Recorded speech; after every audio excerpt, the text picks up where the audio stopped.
అతిపెద్ద షాపింగ్ ప్రపంచం సిఎంఆర్ మన కరీంనగర్ లో ప్రముఖ సినీ తారలచే ఆగస్టు 9న గొప్ప ప్రారంభం. చాలా హ్యాపీగా ఫీల్ అయిన డే కూడా చెప్పండి. ఇప్పుడు బాధపడిన రోజు అడిగాను, చాలా హ్యాపీగా ఫీల్ అయిన డే కూడా చెప్పండి. నాన్న ఫస్ట్ టైం కంట్రీ మొత్తంలో యునానిమస్ ఎమ్మెల్సీ. ఓకే, కంట్రీలో ఎవరు అవ్వలేదు యునానిమస్ గా MLC. He was the first person to be unanimously elected MLC in total country. ఆ రోజు చాలా ప్రౌడ్ గా ఫీల్ అయ్యా. ఎదురుంగోలు ఎవరు నామినేషన్ కూడా వేయలేదు, అసలు వేరే పార్టీస్ నామినేషన్ కూడా వేయలేదు. ఈయన ఒకే నామినేషనే ఉండింది, యునానిమస్ అయిపోయాడు. That was my biggest day. మంచి గిఫ్ట్ డాడీ ఏమి ఇచ్చారు లైఫ్ లో? మా ఆయనని, హస్బెండ్ ని. ఓకే, మా అత్తగారు వాళ్ళని ఇచ్చాడు. Beautiful souls, beautiful family, beautiful person, my best friend, my best brother, my best half. ఏదన్నా అనొచ్చు. లైక్ మై హస్బెండ్ కన్నా నేను ఇంకేదన్నా చెప్పొచ్చు. Like you know my brother, I grown up with him. నేను 19 yearsకి పెళ్లి చేశారు నాకు. Bapamma was bed ridden. So నాన్న వాళ్ళది లవ్ మ్యారేజ్, నేను ఒక్కదాన్నే అమ్మాయిని ఇంట్లో, అందరి ఇంట్లో, పెద్దనాన్న వాళ్ళందరి ఇంట్లో. సో నా పెళ్ళి చూడాలని అనుకుంది. అబ్బి నేను ఫస్ట్ ఇయర్ మెడిసిన్, అబ్బి థర్డ్ ఇయర్ మెడిసిన్. సో అప్పుడు పెళ్లి చేసేసారు. అండ్ మేబీ నేను నా పెళ్ళి అయినాక March 11th నా పెళ్ళి, 18 March 26 నా బర్త్డే. I turn 19. సో ఇద్దరం కలిసి పెరిగినట్టే ఇంకా ఆల్మోస్ట్ అత్తయ్య వాళ్ళ ఇంట్లో. ఇంకా అత్తయ్యకి కూతురులాగానే, ఇంకా కోడల్లాగా లేరు కదా లేరు. సో ఇంకా ఇప్పుడు ఆల్మోస్ట్ నాకు 35. సో ఇప్పుడు ఏమన్నా చేసినా కూడా చిన్న పిల్లరా, వదిలేరా దాన్ని అంటది అనమాట మా అత్తయ్య. ఇప్పటికి కూడా అదేం చిన్న పిల్ల, అది 35 ఏళ్ళకి వచ్చింది, బయట రాజకీయం చేస్తుంది, అది ఇంకా చిన్న పిల్లలకి ఎట్లా చూస్తున్నాము అని. నాకు అది చిన్న పిల్లే, నాకు ఇంకా అన్నం అనిపిస్తుంది, లైక్ ఇంకా స్నానం పోస్తుంది, తల స్నానము, లైక్ నూనె పెట్టి మసాజులు చేస్తుంది.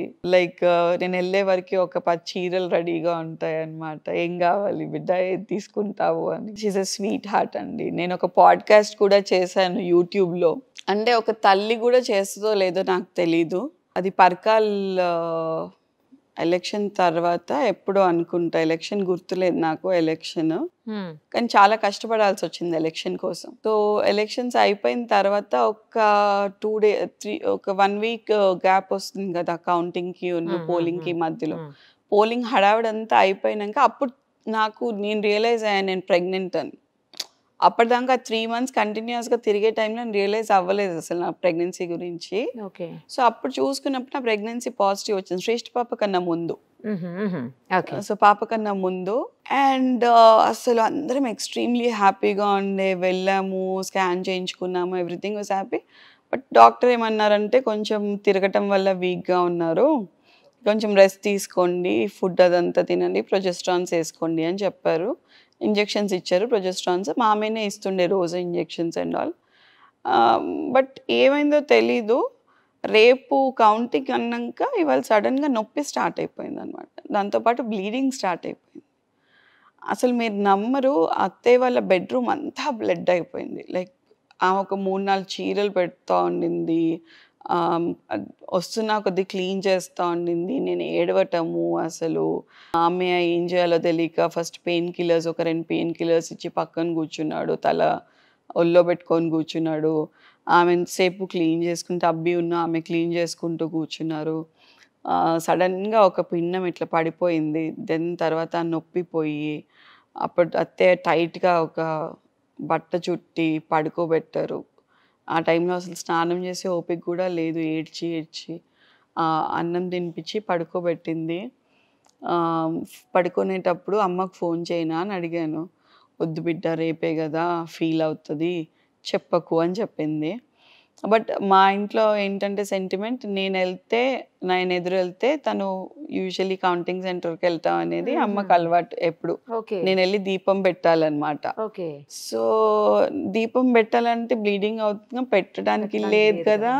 సో ఏం చెప్పాలో తెలియక అమ్మ కాల్ చేసింది, దీపం నువ్వు ఒక్కసారి పెట్టేసే అమ్మ, నేను వచ్చేస్తాను అని చెప్పాను అంతే. పొద్దున్నే 6 o'clockకి లేచి తలస్నానం చేయించింది అత్తయ్య. చేపించి ఏం చెప్పకు బిడ్డ, ఇప్పుడు ఏం చెప్పకు, ఇంటికి వచ్చినాక చెప్తూ ఏం మాట్లాడకు అని అనింది. అయితే దీపం గురించి అడిగినప్పుడు లేదమ్మా నేను నాన్ వెజ్ తిన్నాను, తలస్నానం చేయలేదు, వద్దు నిష్టగా ఉన్నావు, నువ్వు వెళ్ళేటప్పుడు నేను ఎదురొస్తాను కదా, హారతి పట్టుకొని ఎదురొస్తాను, పర్వాలేదు అని చెప్పాను. అదేదో హారతి పట్టుకొని ఎదురు వెళ్ళాను. అండ్ నాన్నకి కంటిన్యూస్గా వాళ్ళు కాల్ చేస్తుంటే ఇంత ఇంత అని చెప్తూ వచ్చాను. She was like 55,000 మెజారిటీతోనేమో గెలిచినట్టుంది. అప్పుడు అందరూ కిందికి రాగానే అందరికీ తెలుసు కదా, లైక్ కార్యకర్తలుగా మనడో మనోరాలో వాళ్ళ అదృష్టం కొద్ది గెలిచింది మేడం అది ఇది అన్నప్పుడు ఐ వాజ్ లైక్ నా వల్ల అవ్వలేదు. ఇంకా లోపలికి వెళ్ళాక కొంచెం వీక్గా చూసింది అనిపిస్తుంది కదా, ఏమైంది అనగానే ఇంకా ఇట్లా షీ స్టార్టెడ్ క్రయింగ్. బాగా ఏడ్చింది అమ్మ నాన్న ఇద్దరు. సరే ఇట్స్ ఓకే, ఏమవుతుందిలే, ఇంకా ఏజ్ ఉంది కదా అని. బట్ 4 months ఓల్డ్ కదా, సో అది కొంచెం బాధేసింది అందరికి. అంతే. మమ్మీ ఓడిపోయినప్పుడు గెలిచినప్పుడు మీకు ఎలా ఉండేది? 2 సార్లు ఓడిపోయింది అమ్మ. అదే.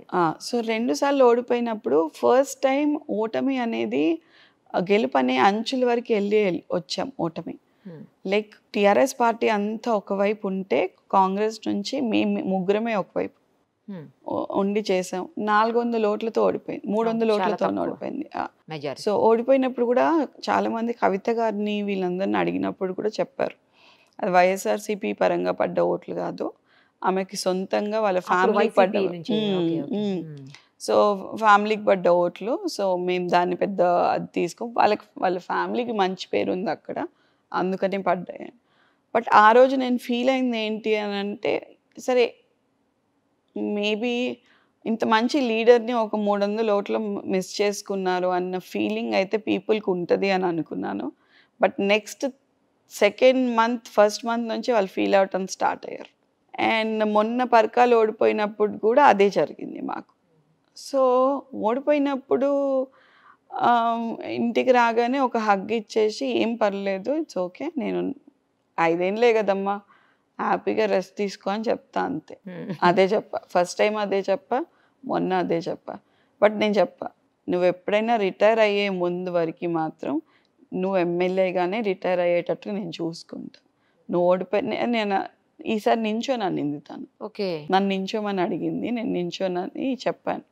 నువ్వు ఓడిపోయి రిటైర్ అవ్వకూడదు, నువ్వు గెలిచి నువ్వు ఐదర్ మినిస్టర్గా అన్నా ఉన్నా ఎమ్మెల్యేగానే ఉన్నా అలా రిటైర్ అవ్వు.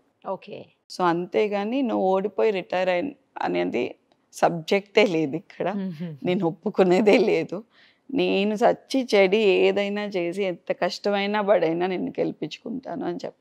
సుమన్ టీవీలో మీ పర్సనల్ అండ్ బిజినెస్ ప్రమోషన్స్ కోసం కింది నెంబర్కి కాంటాక్ట్ చేయండి.